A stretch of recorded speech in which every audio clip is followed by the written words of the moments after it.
The dust from the stagecoach settled around Clara Blackburn's feet as she stood alone at the edge of Promise Creek, Wyoming. The year was 1876, and she had traveled for days with nothing but her small trunk, a handful of coins, and the secret that grew beneath her worn cotton dress. The small frontier town sprawled before her, a collection of wooden structures and determined souls carved into the vast wilderness. Her hand instinctively moved to her belly, still flat enough to hide her condition for a few more weeks at most. Her letter of employment as the town's new schoolteacher had been accepted months ago, before Edward had his way with her, before he'd abandoned her to this fate. "Miss, you planning on standing there till sundown?" The stagecoach driver had already unloaded her trunk and was eager to continue his route. "No, sir, thank you." Clara gathered her resolve along with her belongings, 5 months pregnant and alone in a town where she knew no one. The schoolhouse and attached living quarters awaited her, as did the judgment that would follow once her secret became impossible to hide. The afternoon sun beat down mercilessly as Clara made her way down the town's main street. Weathered storefronts lined both sides a general store, a saloon that echoed with raucous laughter, the sheriff's office, and various other establishments that formed the heart of Promise Creek. Curious eyes followed her progress, evaluating the newcomer with unabashed interest. "You must be our new schoolmarm." A woman with silver-streaked hair and a kind face stepped from the mercantile. "I'm Martha Wilkins. Town council asked me to watch for you." Clara forced a smile. "Clara Blackburn, pleased to meet you, Mrs. Wilkins. Just Martha will do." "Let me help you get settled."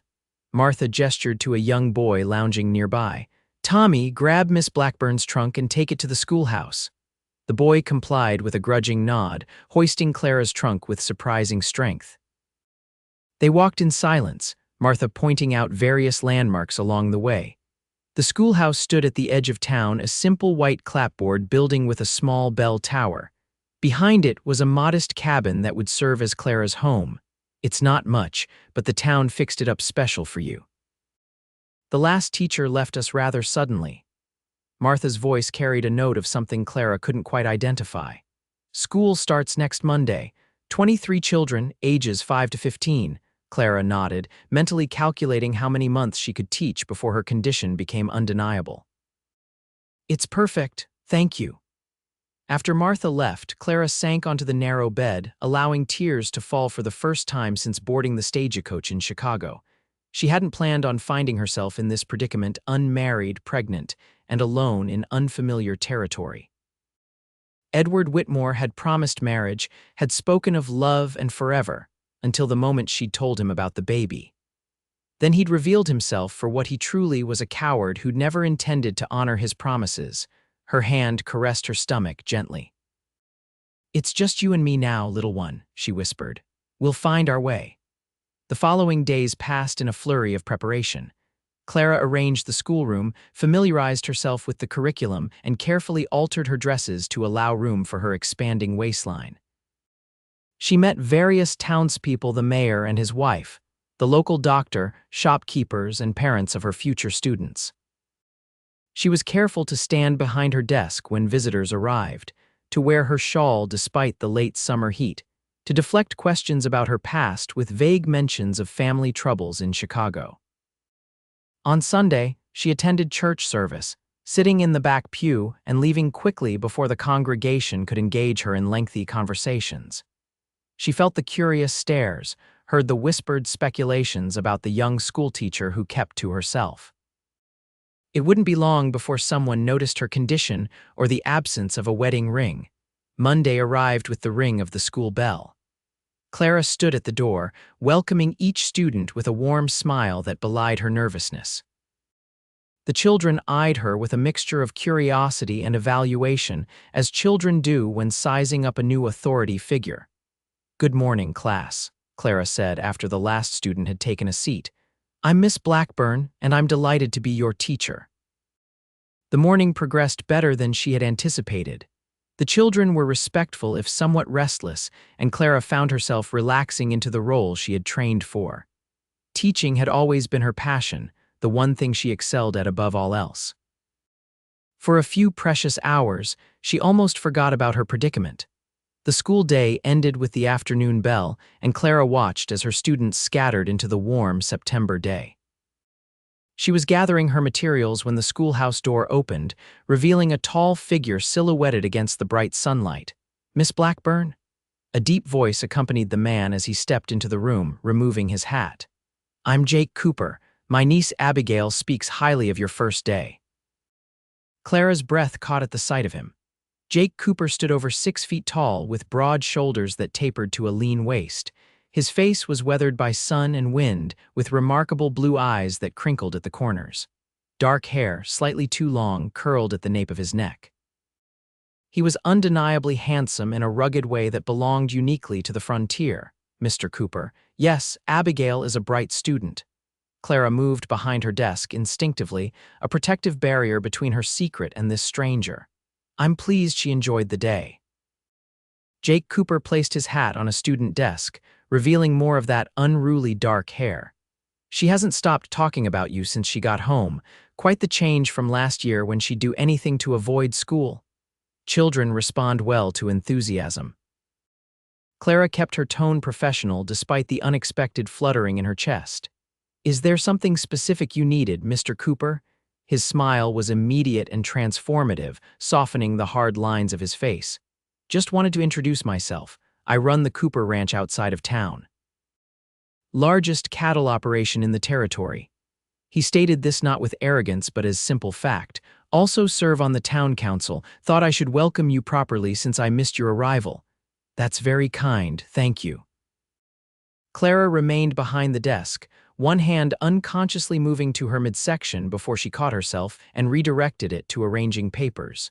Jake's eyes followed the movement, his expression unreadable. "Town's been needing a proper teacher since Mrs. Patterson left. We're grateful you came all this way. I'm happy to be here." The lie felt bitter on her tongue. She wasn't happy, she was desperate, taking the only position that had responded to her inquiries, the only chance she had to support herself and her child. "Well, I won't keep you." Jake retrieved his hat, turning it in his hands. "But if you need anything supplies for the school, repairs to your quarters, you let me know. The council put me in charge of the schoolhouse maintenance." Clara nodded, relief washing over her as he prepared to leave. The less time she spent with the townspeople, particularly attractive men with kind smiles, the better. "Thank you, Mr. Cooper. I appreciate the offer." He paused at the door, those blue eyes studying her with unexpected intensity. "Sunday dinner at the ranch. Consider yourself invited. My sister Sarah insists on meeting you properly." He didn't wait for her response, simply placing his hat on his head with a slight tip in her direction before disappearing into the afternoon light. Clara released a breath she hadn't realized she was holding. Jake Cooper was exactly the kind of man she needed to avoid: charming, handsome, and connected enough in town that her rejection of his friendly overtures might raise questions. Yet the invitation had been issued with such casual confidence that refusal seemed both difficult and conspicuous. As the weeks passed, Clara settled into a routine. Her mornings were spent battling increasing nausea that thankfully subsided by the time school began. Her evenings were dedicated to grading papers and sewing panels into her dresses to accommodate her gradually expanding waistline. She politely declined the Sunday dinner invitation, citing preparation for the school week, and avoided town except when absolutely necessary. October brought cooler temperatures and the blessed relief of looser clothing that more easily disguised her condition. She was nearing the end of her 4th month, and while not obvious to casual observers, anyone paying close attention would notice the changes in her figure. She became adept at carrying stacks of books against her chest and standing behind furniture during conversations. She encountered Jake Cooper occasionally in town when she visited the Mercantile. At church services, she forced herself to attend to maintain appearances, once at the schoolhouse when he arrived to repair a leaking roof. Each time, his friendly demeanor and those perceptive blue eyes left her flustered and concerned. Did he suspect? Had he noticed the subtle changes in her appearance? It was the last Tuesday in October when disaster struck. Clara had dismissed her students for the day and was erasing the chalkboard when a wave of dizziness washed over her. She reached for the edge of her desk, but misjudged the distance, stumbling forward as the room spun around her.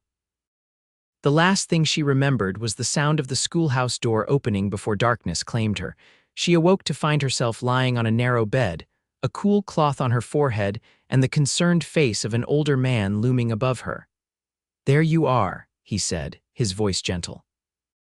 "Gave us quite a scare, Miss Blackburn." Clara tried to sit up, panic rising as she realized she was no longer at the schoolhouse. "Where am I? What happened?" "Easy now."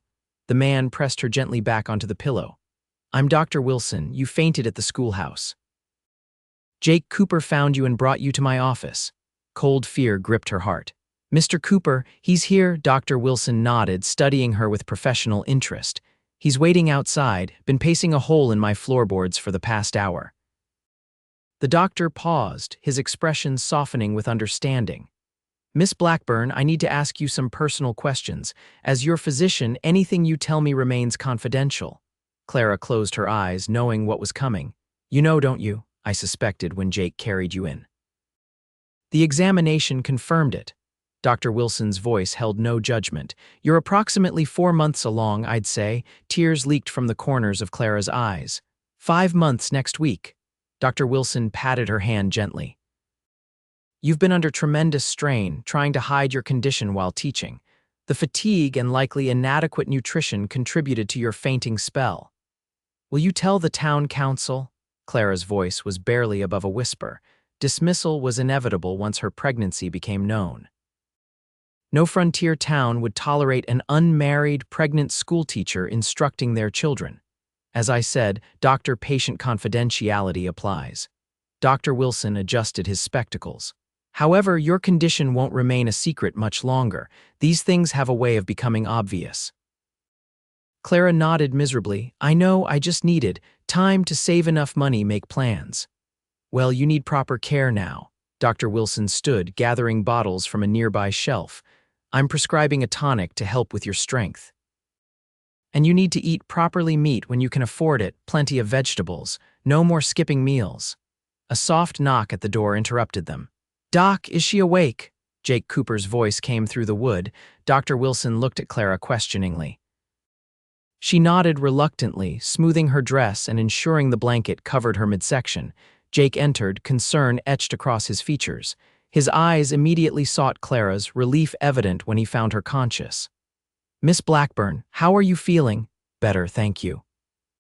Clara forced a smile. "I apologize for the trouble." "No trouble at all." Jake moved closer to the bed, towering over her even more dramatically from her reclined position. "Found you collapsed on the schoolhouse floor, nearly stopped my heart." Dr. Wilson cleared his throat. "Miss Blackburn needs rest. I've given her instructions for her recovery. Perhaps you could see her safely home." Panic flashed across Clara's face. "That's not necessary. I can manage." "Nonsense," Jake interrupted firmly. "My wagon's outside. I'm taking you home and that's final, doctor." Wilson handed Clara a small bottle. "The tonic I mentioned, 1 spoonful morning and evening." His meaningful look conveyed the message that this was not just for fainting spells but for her pregnancy as well. Before Clara could protest further, Jake had helped her to her feet, his strong arm supporting her waist as they walked slowly to his waiting wagon. The town seemed unusually busy, with curious onlookers watching their progress. Clara felt exposed, vulnerable, certain that everyone could see her secret written across her body. Jake lifted her effortlessly onto the wagon seat, his hands lingering perhaps a moment longer than necessary at her waist. Clara stiffened, acutely aware of how her body had changed, wondering if he had noticed the slight swell beneath her dress. The ride to the schoolhouse was mercifully brief, filled with Jake's one-sided conversation about the approaching winter and his concerns about the schoolhouse's inadequate heating system. Clara responded with noncommittal murmurs, her mind racing with the implications of today's events. Dr. Wilson knew her secret. How long before others figured it out? When they reached her small cabin, Jake insisted on helping her inside. Clara was too exhausted to argue effectively, allowing him to support her to the door. Once inside, he surprised her by moving directly to her stove. "You sit," he commanded, gesturing to her rocking chair. "I'm going to build up this fire and make you some tea before I go." "Mr. Cooper, really, this is unnecessary, Jake." He interrupted her protest while expertly arranging kindling in the cold stove. "If I'm going to be in your home building fires, you might as well use my given name." Clara sank into the rocking chair, too tired to continue the argument. Jake then, though this level of familiarity is hardly appropriate. A smile tugged at his mouth as he struck a match. "Appropriate or not, I'm not leaving until I know you're warm and have something in your stomach." The fire caught quickly under his skilled hands. "Dr. Wilson was quite specific about you needing proper nourishment." Clara froze, her heart racing. "What else did Dr. Wilson say to you?" Jake straightened, dusting his hands on his jeans before turning to face her. His expression was unreadable as those blue eyes studied her. "Only that you were exhausted and undernourished, that you needed rest and proper meals." Relief flooded through Clara, though she remained wary. "As I said, I appreciate your concern, but I can manage my own care." Jake moved to her small kitchen area, filling the kettle with water from the pitcher and placing it on the stove. He then began opening cupboards, frowning at their meager contents. "You call this managing?" "There's hardly enough food here to keep a bird alive, let alone a woman working full days teaching a roomful of children." Clara bristled despite her fatigue.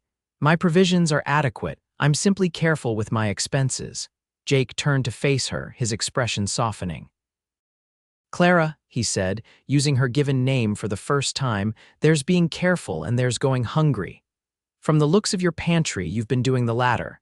The kettle began to whistle, saving Clara from having to respond. Jake prepared tea with surprising efficiency for a rancher, adding a generous spoonful of honey before bringing the cup to her. "Drink this. I'll be back in an hour with a proper meal." His tone brooked no argument. "And I expect you to stay in that chair until then." Before Clara could formulate a response, he was gone, the door closing firmly behind him. She sat in stunned silence, the warm teacup cradled in her hands.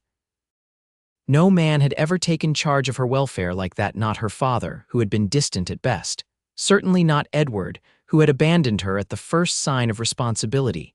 True to his word, Jake returned an hour later, arms laden with packages. Without asking permission, he commandeered her small kitchen, producing a hearty stew that had been prepared at the ranch and needed only heating, fresh bread from the town bakery, and an apple pie that he admitted somewhat sheepishly had been made by his sister. "Sarah would skin me alive if she knew you'd fainted and I didn't bring you some of her cooking," he explained, setting a steaming bowl of stew before Clara. "Best cook in the territory, though don't tell Martha Wilkins I said so." Despite her reservations, Clara found herself enjoying both the meal and Jake's company. He was easy to talk with, filling the silence with stories about his ranch, his 11-year-old niece Abigail, and the town's colorful history. He asked few questions about her past, seeming content to let her volunteer information at her own pace. As the evening shadows lengthened, Jake finally prepared to leave. "I've stocked your pantry," he said, waving away her protests. "Consider it the town's responsibility to keep their teacher in good health." At the door, he paused, his expression growing serious. "Clara, whatever brought you to Promise Creek, whatever you're running from or toward this town takes care of its own. You should remember that." Before she could respond, he was gone, leaving Clara to wonder exactly how much Jake Cooper had guessed about her situation. The following day, Clara returned to teaching, ignoring the curious glances and whispered conversations that followed her fainting episode.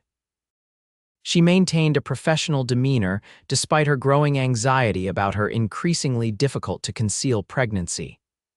By the end of November, approaching her 6th month, even her clever alterations and strategic positioning couldn't completely hide her condition.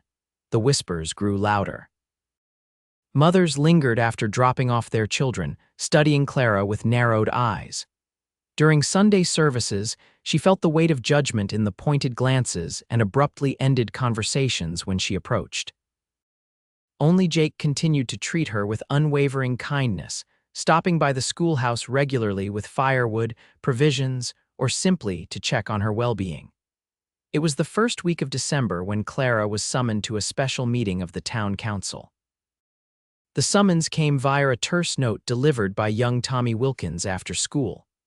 Clara read it with trembling hands, knowing that her time in Promise Creek was coming to an end.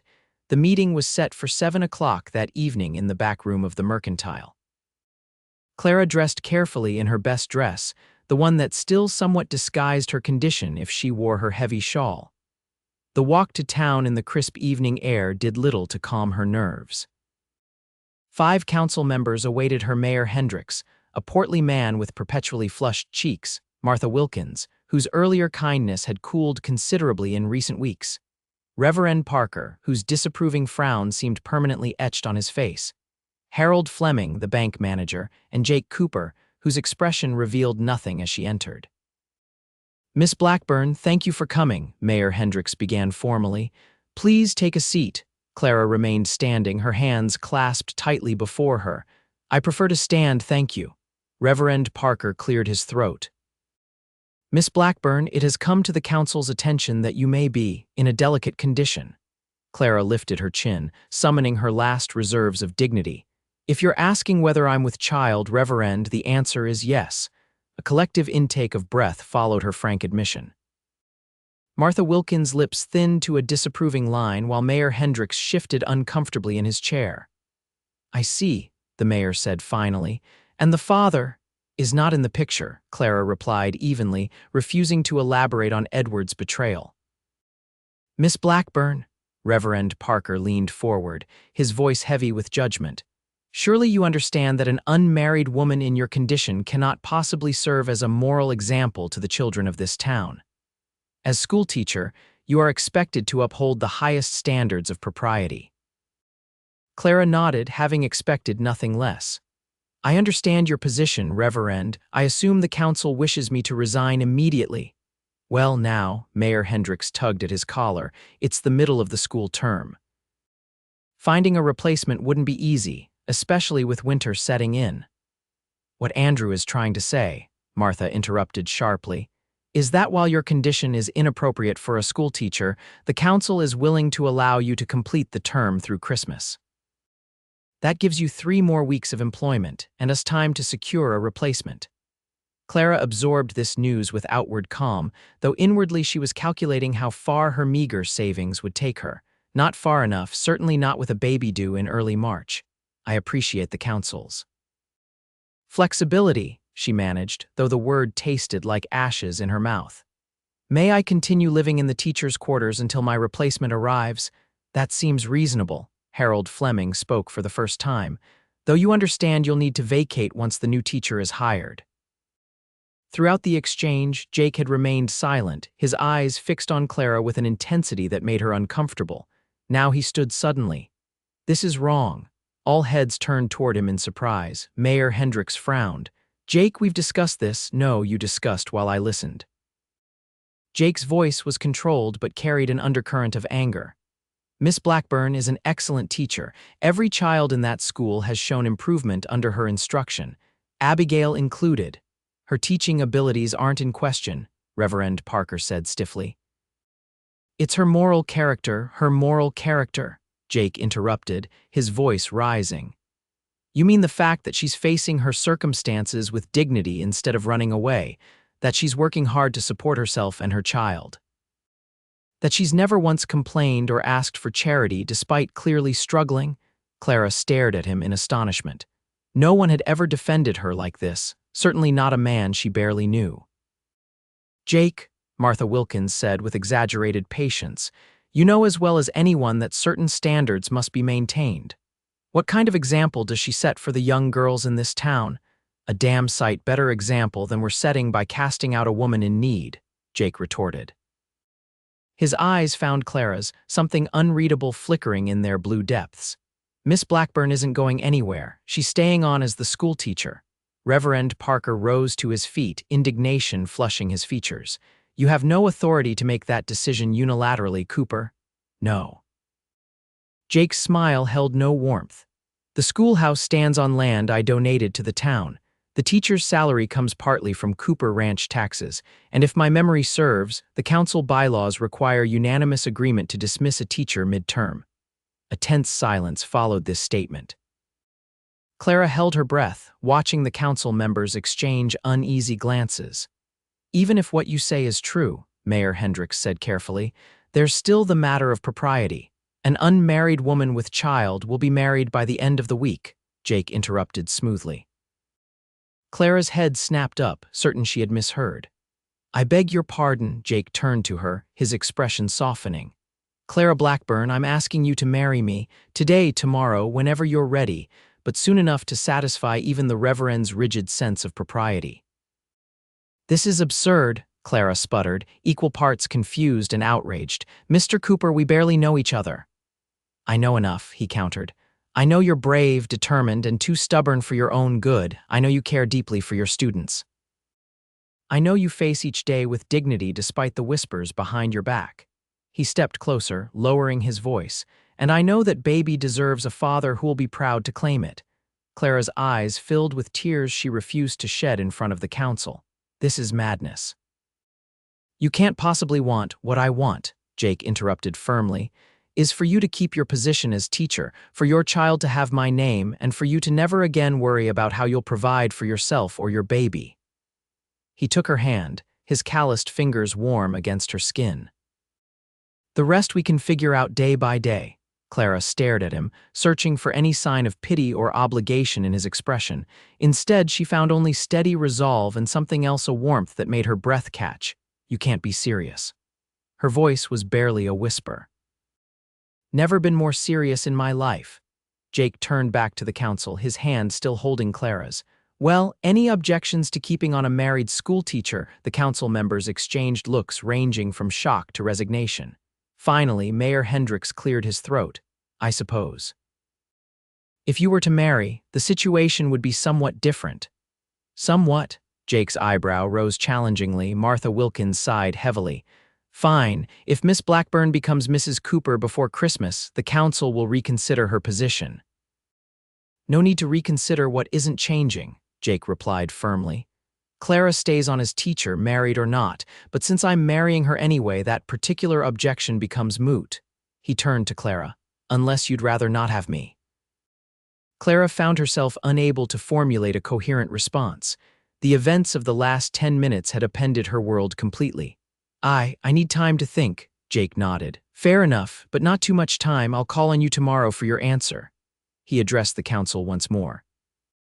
Meeting adjourned, I believe. Clara needs her rest.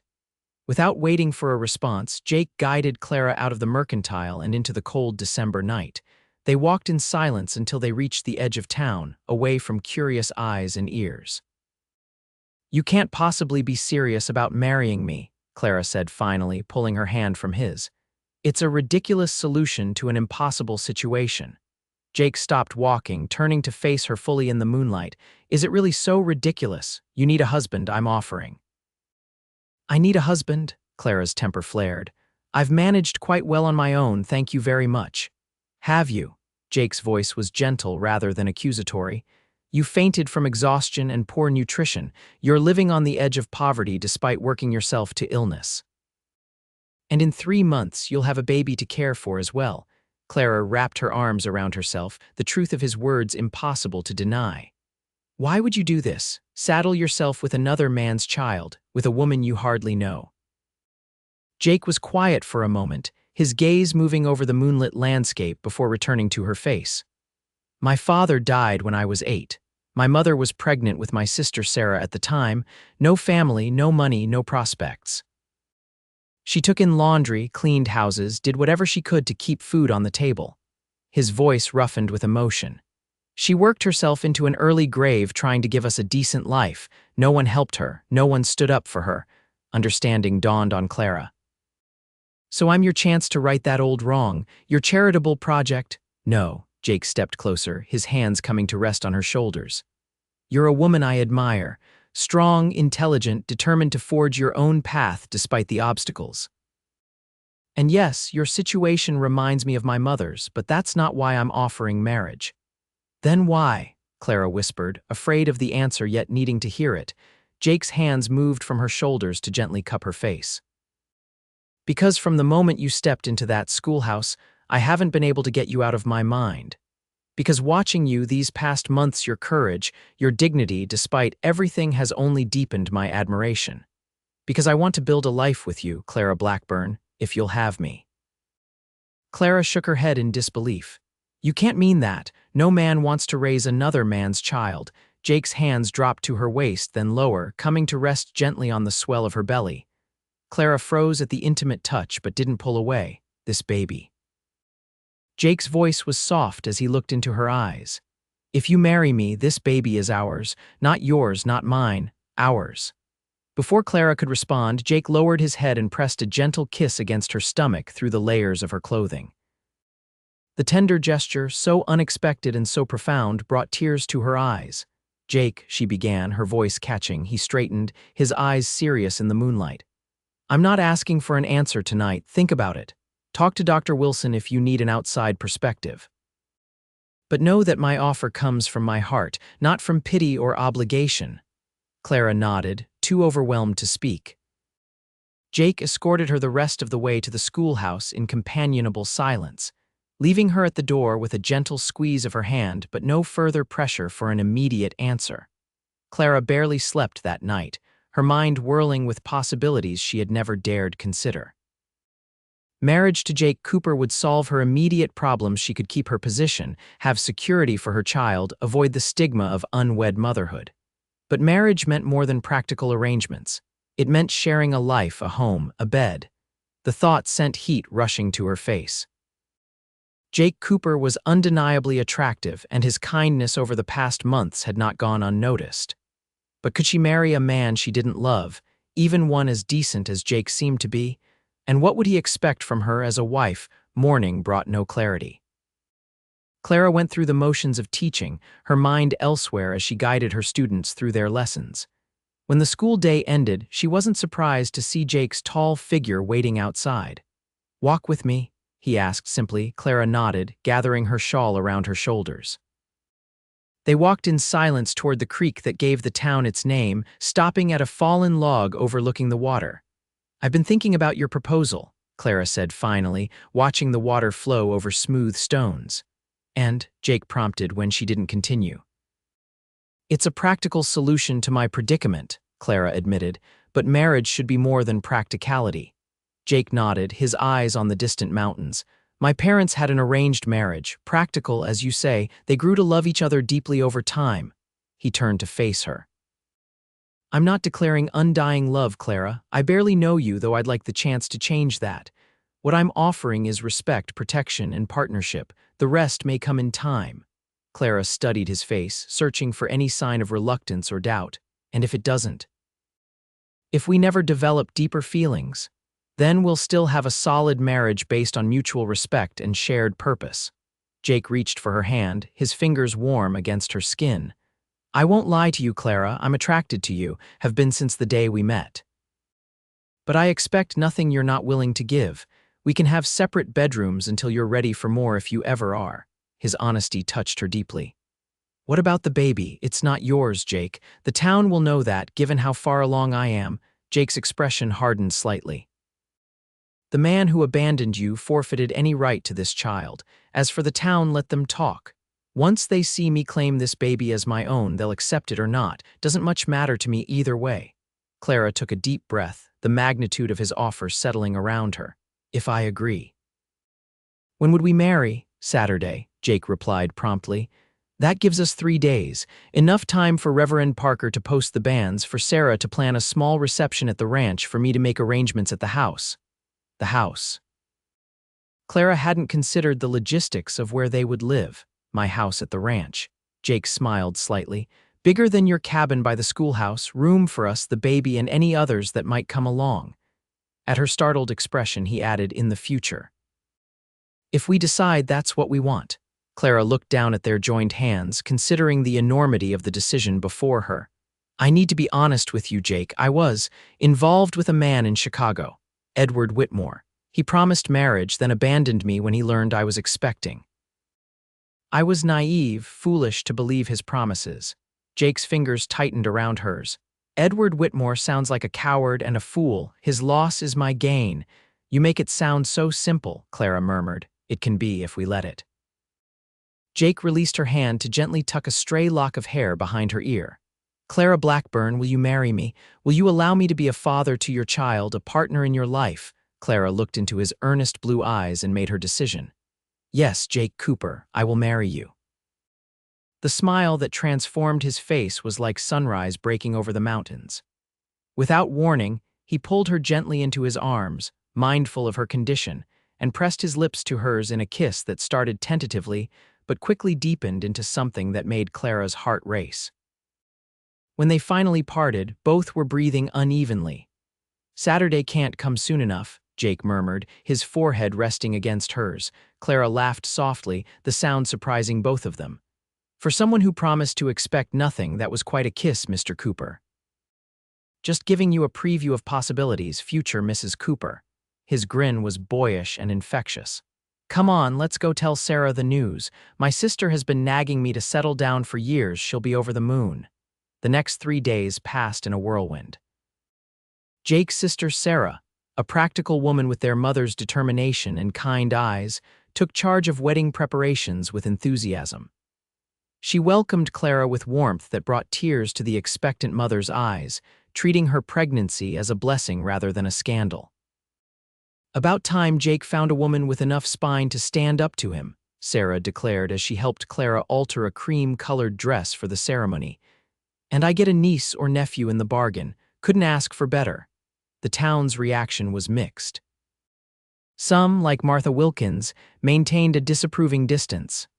Others, particularly those whose children had flourished under Clara's teaching, offered cautious congratulations. Dr.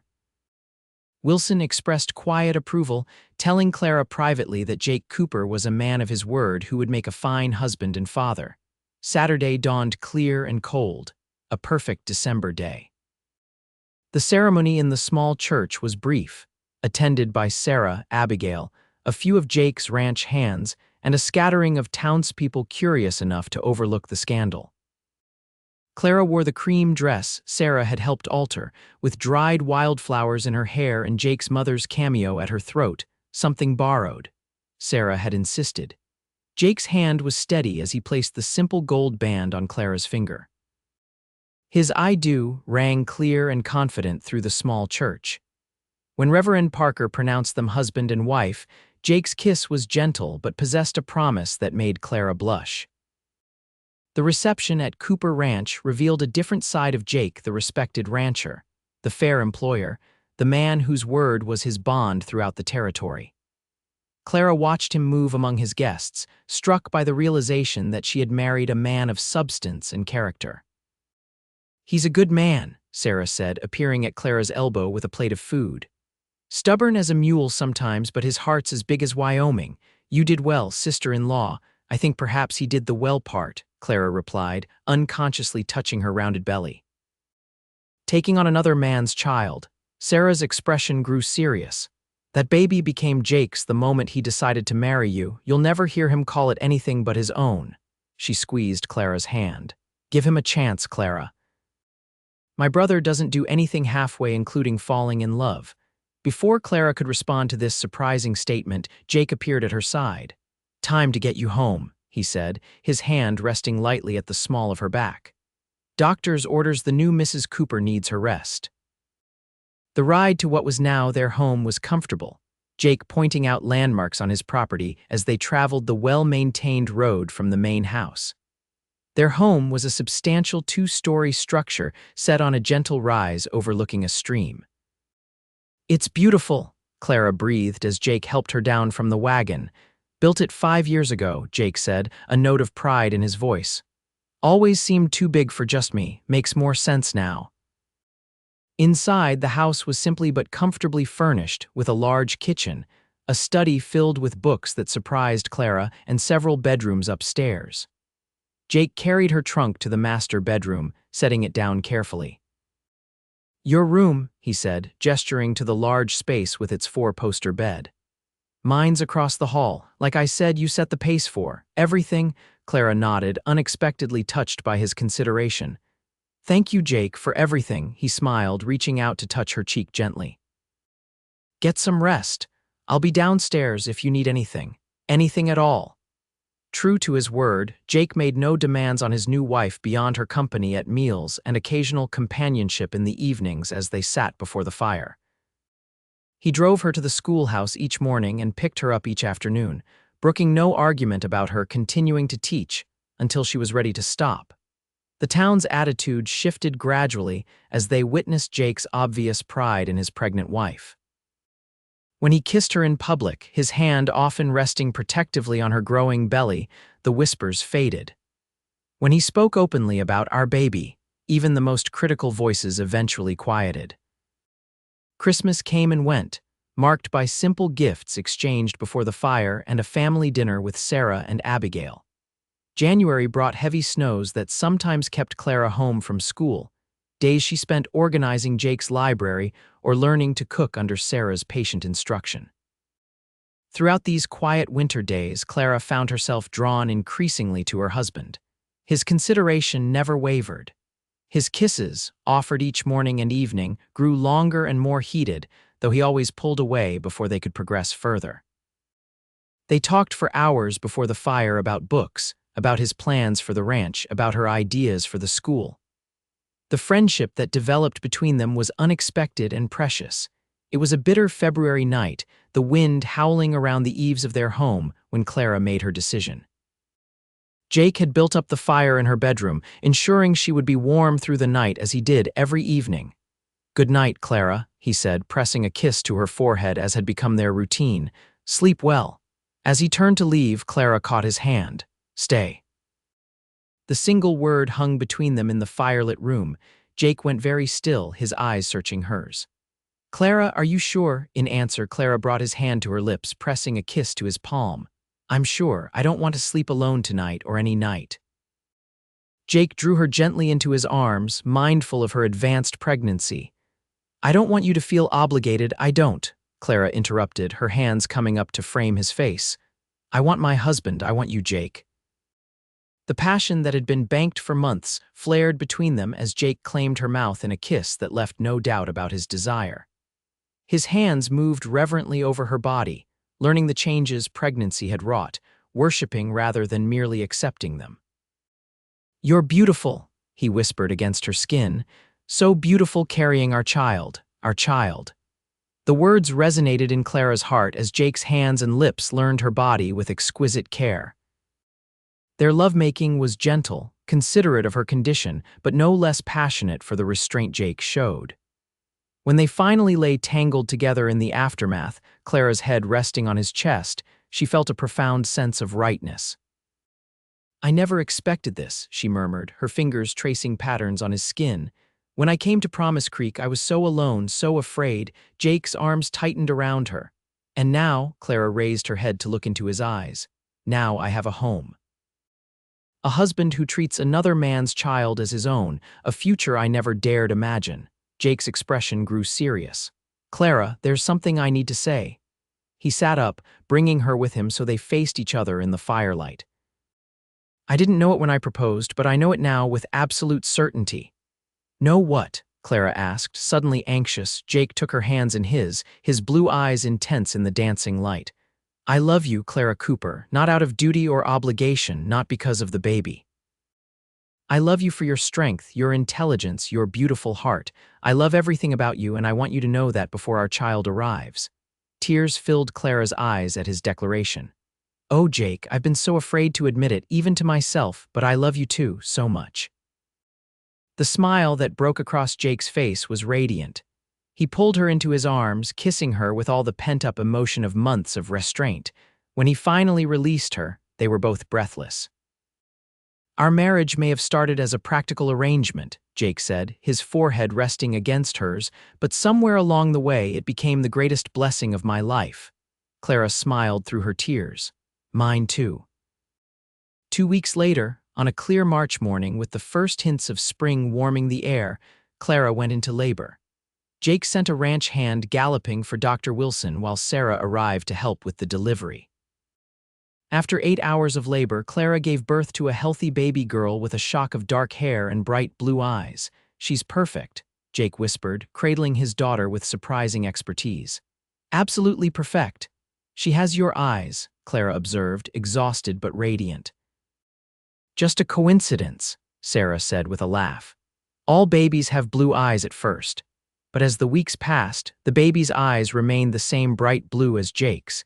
It became a source of quiet amusement between them, this child conceived with one man but so clearly marked by the love of another. They named her Hope, a testament to the future they had found together. Jake doted on his daughter shamelessly, carrying her around the ranch wrapped snugly against his chest, proudly introducing her to everyone they met as "my daughter." When Clara returned to teaching that fall, she brought Hope with her, a cradle installed in the corner of the schoolhouse.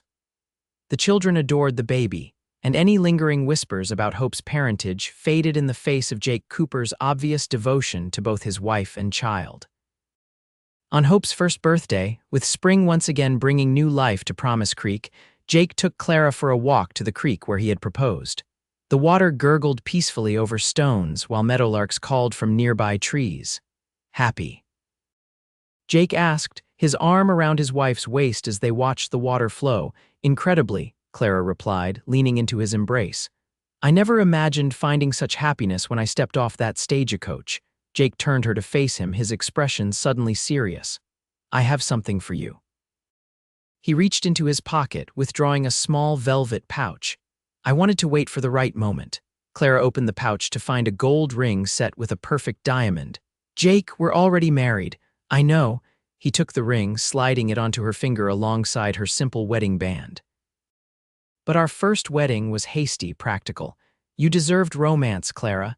You deserved to be courted properly, to be given a ring because your husband wanted the whole world to see how much he treasures you." Tears filled Clara's eyes. "I love you, Jake Cooper." "And I love you, Clara Cooper." Jake kissed her gently, then more deeply, until they were both breathless. When they finally parted, he rested his forehead against hers.